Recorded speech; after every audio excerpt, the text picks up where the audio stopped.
Good morning बच्चों। आज हम बात करते हैं चित्र पर आधारित प्रस्ताव लेखन की। एक प्रश्न आपके एग्जाम में आता है जिसमें एक चित्र दिया रहेगा, उसको आपको ध्यान से देखना है और उस पर प्रस्ताव लिखना है। चलो इसको समझते हैं कैसे करना है।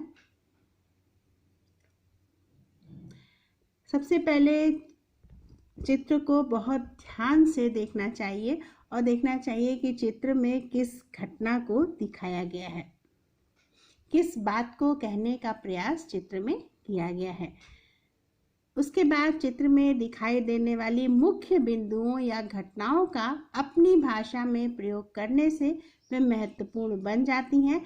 चित्र के सूक्ष्म से सूक्ष्म संकेत को अपनी भाषा में पिरोना आवश्यक है। चित्र को आप ध्यान से देखिए और छोटी से छोटी जो भी बातें, छोटी बड़ी जो भी बातें उसमें दिखाई गई हैं, हर चीज पर आप अपने विचार व्यक्त करिए, अपनी तरफ से उसे व्यक्त करिए कि इसमें क्या क्या कहा गया है और उसका क्या मतलब है, किस उद्देश्य से कहा गया है, उसके पीछे क्या हमें समझाने का प्रयास किया गया है, क्या सामाजिक संदेश मिलता है।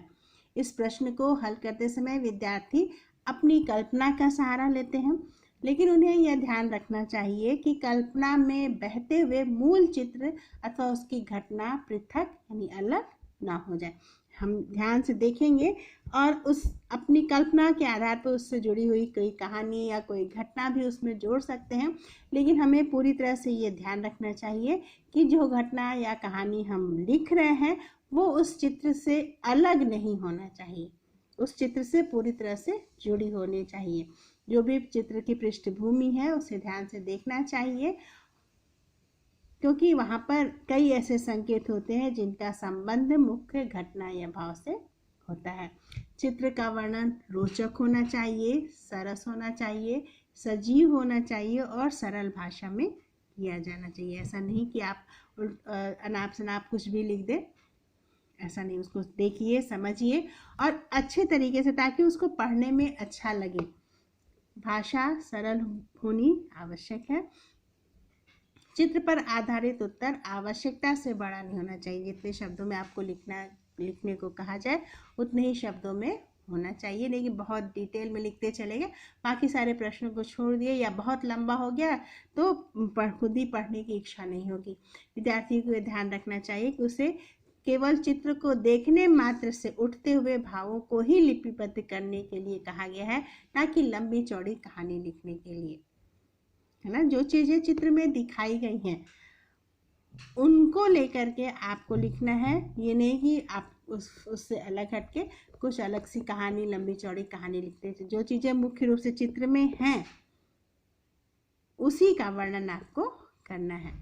भावों की सूक्ष्मता, दृष्टि की गहरी पैठ तथा वस्तु स्थिति को सीधे रूप में ग्रहण करने की शक्ति ही इस प्रश्न के उत्तर में अधिक अंक प्राप्त करने में सहायक होती है।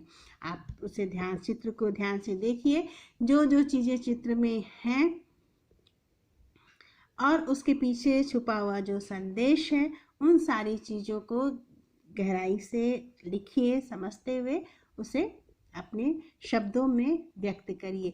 यही प्रश्न जो है चित्र पर आधारित प्रस्ताव लेखन होता है। अभी आपके सामने उदाहरण के तौर पर एक चित्र दिखाई दे रहा है जिसमें एक शिक्षिका है और कुछ लोग बैठ करके पढ़ रहे हैं, वो पढ़ा रही हैं।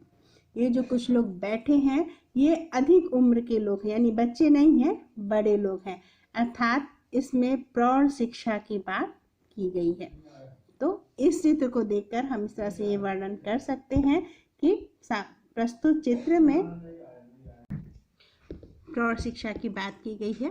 तो फिर हम शिक्षा का महत्व हमारे जीवन में क्या है, पढ़ना लिखना क्यों जरूरी है, अधिक उम्र हो जाने पर, पढ़ाई लिखाई ना होने पर, पढ़ा लिखा ना होने पर किस किस तरह की परेशानियां आती हैं।